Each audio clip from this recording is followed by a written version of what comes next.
Hoy vamos a sumergirnos en el conflicto más devastador de la historia de la humanidad, la Segunda Guerra Mundial.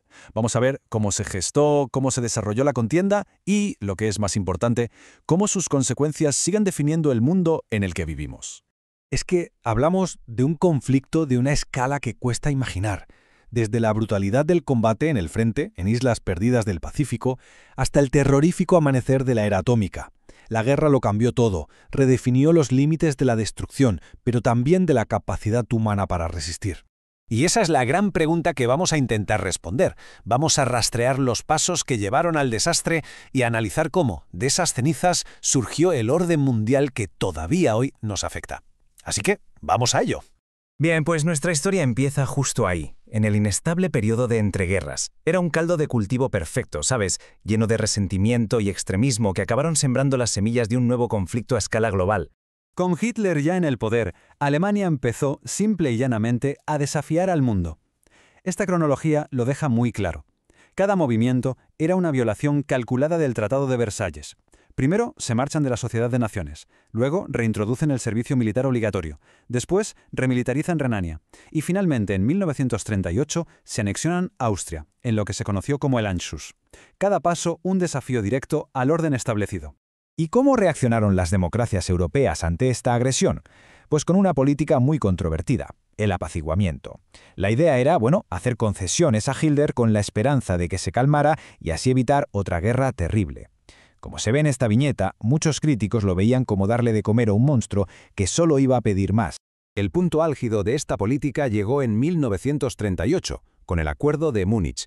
Se permitió que Alemania se anexionara los Sudetes, una región clave de Checoslovaquia. Y fijaos en el brutal contraste de opiniones. Por un lado, el alivio de políticos como Leon Blum, que sentían que habían salvado la paz. Por otro, la durísima advertencia de Winston Churchill, que lo vio venir y lo llamó, sin rodeos, una catástrofe. Y el tiempo, por desgracia, le dio la razón a Churchill. Este mapa lo dice todo. Es la prueba visual del fracaso del apaciguamiento. Después de los Sudetes, Alemania no paró. Se tragó el resto de Checoslovaquia y finalmente en septiembre del 39 invadió Polonia. La guerra ya era inevitable. Y una vez que estalla la guerra, entramos en una fase de dominio casi absoluto del eje.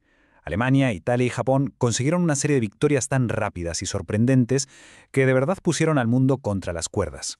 El gran secreto del éxito alemán fue la Blitzkrieg, la guerra relámpago. ¿Y por qué fue tan revolucionaria? Pues porque rompía totalmente con la guerra de trincheras de la Primera Guerra Mundial. Consistía en coordinar tanques, aviones y artillería para golpear con una velocidad y una potencia brutales, desbordando las defensas antes de que tuvieran tiempo de reaccionar. Y los resultados, la verdad, fueron espectaculares. Para 1942, el dominio del eje era prácticamente total.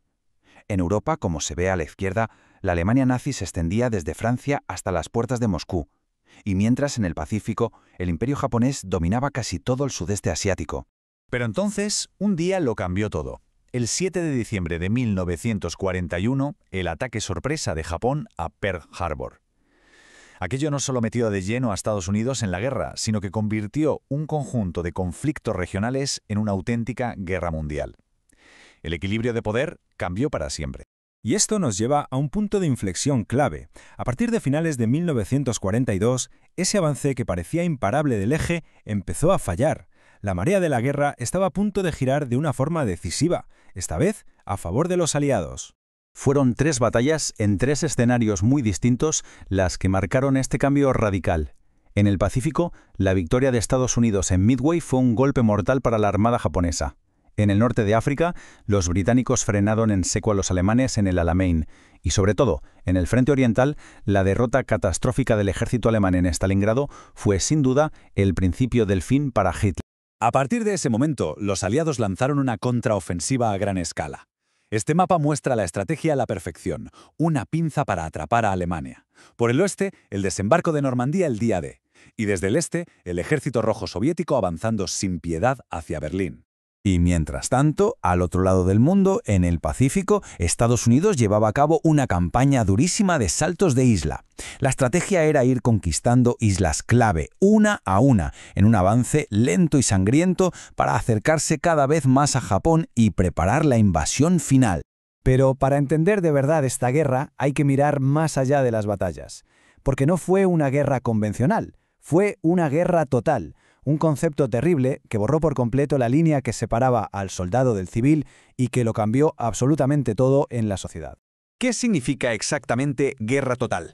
Pues significa que la capacidad entera de una nación, su industria, su ciencia, su gente, se pone al servicio de la guerra. Las fábricas que hacían coches ahora hacían tanques. Los científicos desarrollaban desde el radar hasta la bomba atómica. Y las ciudades, por primera vez, se convirtieron en objetivos militares. Pero la cara más oscura y terrible de esta guerra total fue el Holocausto, porque la ideología nazi no solo buscaba conquistar territorios, buscaba el exterminio sistemático de pueblos enteros, principalmente de los judíos de Europa. Esta imagen, de la liberación de un campo, es un testimonio mudo del horror que se vivió. Y lo que pone los pelos de punta es la escala industrial de este genocidio. Este mapa revela la enorme red de campos de concentración y exterminio que los nazis construyeron por toda Europa. No fue algo puntual, fue una maquinaria de muerte, planificada y ejecutada a nivel continental. Y con el final de la guerra llegamos al último capítulo, las consecuencias. La devastación fue incalculable. Pero de esas ruinas surgió un nuevo orden mundial, un intento desesperado de reconstruir y, sobre todo, de evitar que algo así volviera a pasar. Curiosamente, la derrota de Alemania no trajo la paz, sino una nueva tensión. Como se ve en el mapa, el país y su capital, Berlín, se dividieron en zonas de ocupación entre los aliados. Y esta división se convirtió enseguida en la primera línea de un nuevo conflicto, esta vez ideológico, la Guerra Fría entre Estados Unidos y la Unión Soviética. Con el objetivo de que la historia no se repitiera, en 1945 los líderes del mundo crearon las Naciones Unidas. Se diseñó para ser mucho más fuerte que su predecesora, y la clave, como vemos en este esquema, era el Consejo de Seguridad, que tenía el poder de autorizar el uso de la fuerza para mantener la paz. Y todo esto nos deja con una pregunta final para reflexionar. El orden mundial que nació de las cenizas de 1945, con sus reglas, sus instituciones y sus alianzas, ha sido nuestro mundo durante décadas. Pero hoy, con nuevos desafíos, con nuevas potencias, ¿siguen valiendo esas reglas? ¿O quizá ha llegado el momento de repensar el sistema para el siglo XXI?